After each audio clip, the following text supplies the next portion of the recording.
Hello everyone. Today we're working on my 2007 BMW 335i, except this time it's a little different. You see, this car was in an accident recently, and this project took much longer than expected. This was a daunting task for myself considering the balance of challenges in life and in the garage.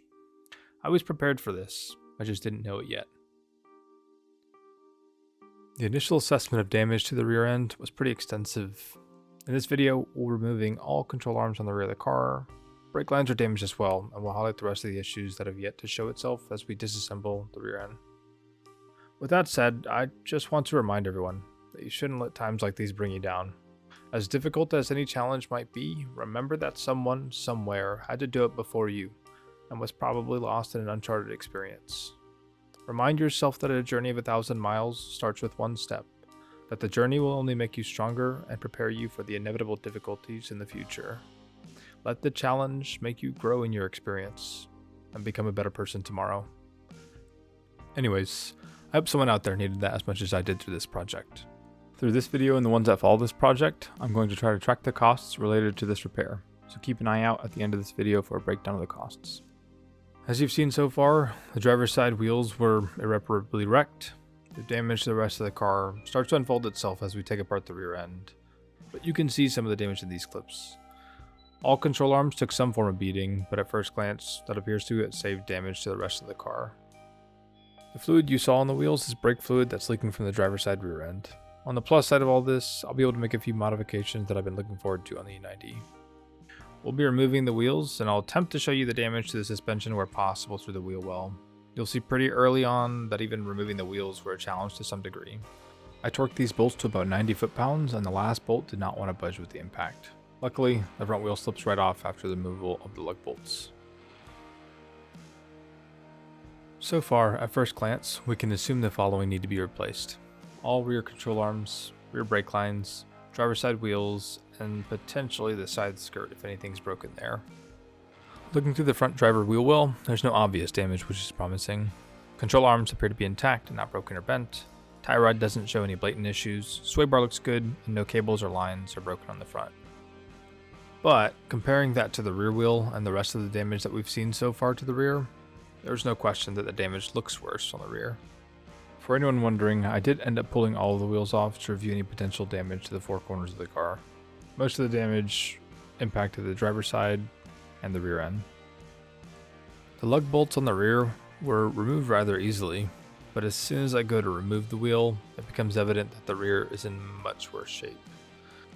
Since I obviously won't be using these wheels again, I'll go ahead and take a rubber mallet around the wheel and eventually take a crowbar to it to remove it. For anyone wondering, these are 18-inch Koenig ampliforms on a staggered setup, 8.5s on the front and 9.5s on the rear. I considered biting the bullet and going back to a squared setup, but decided against it to save the cost of another wheel. Since this wasn't really a planned project, I did my best to save money where I could. As you can see, when I remove the rear wheel, the first thing that sticks out is the rear trailing arm that we saw earlier in some of the shots. This is what appears to have taken most of the impact and prevented anything worse from happening. I imagine if this was a more solid part, the damage could have been incomparable. You'll see here in a second how much pressure was on the bolt of the control arm on removal. While we're at it, let's see if you can catch some of the other issues that might pop up later in the project. With that said, let's go ahead and get into the repair. I had some difficulty removing all rear control arms, considering everything was a bit out of place. When I originally planned this job, I thought this would be as easy as removing and replacing the control arms, as replacing the control arms themselves isn't particularly hard to do. However, any bolts on the lower end were more difficult to remove since they were the most out of whack. When I was going about and removing these fasteners, there was always a little thought in the back of my mind that told me one of these parts or bolts might just come flying out of there. Since my initial assessment of damage already waives a hefty price tag with the wheels, control arms, and brake lines, I was more concerned with other things that I'd find broken along the way. The subframe was one of those things that I was hoping wasn't damaged, as that'd prevent me from getting into spec for my alignment. When I was shopping around for the chance that this could be broken, prices for this was running around $500 to $1,000. An alternative to buying this online would have been to head over to the junkyard and pull one from a similar car. When the car was lifted and I was reviewing the damage, there was no distinct damage to the subframe, and since I wasn't ready to commit to a subframe replacement, I opted for repairing everything that was clearly broken, and just seeing if I can get the car into alignment after the repairs. Additionally, repairing the subframe would make this project take a bit longer, considering the differential would also have to be removed from the car. I didn't want to take too long for the project as I was working through this in my free time after work, and the E90 is my primary method of transportation. Other areas that I was concerned about were the axles, wheel hubs, and rotors, as well as any other mounting points of the subframe. The list could go on, but I was hoping there wasn't any further damage that really came from the accident, since no airbags deployed and the speed at which the accident occurred wasn't beyond 30 to 40 miles an hour. I was also a bit concerned about the struts on the rear. The wheel itself from the earlier clips showed an incredible amount of positive camber as a result of the accident, and I was hoping there was no damage to the mounting points of the struts since it was resting at such an awkward angle. Although, on the bright side, there were no obvious leaks sourcing from the struts themselves. For those curious, the struts on the car are a set of Bilstein B8s. Luckily, I ordered these from FCP, so if there is an issue with them, I should be able to get another one from them, but I'm not very versed in their warranty process just yet.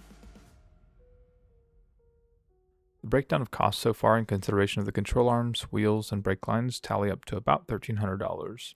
There were a few decisions I had to make in regards to whether or not I was upgrading anything, but since this was the result of an accident and these costs weren't planned for the most part, I decided against any upgrades that didn't make sense, since the baseline cost of this repair was at about $1,300. Hopefully this video was helpful for anyone who might be in a similar scenario as far as where to look or what to expect when diving into a repair like this.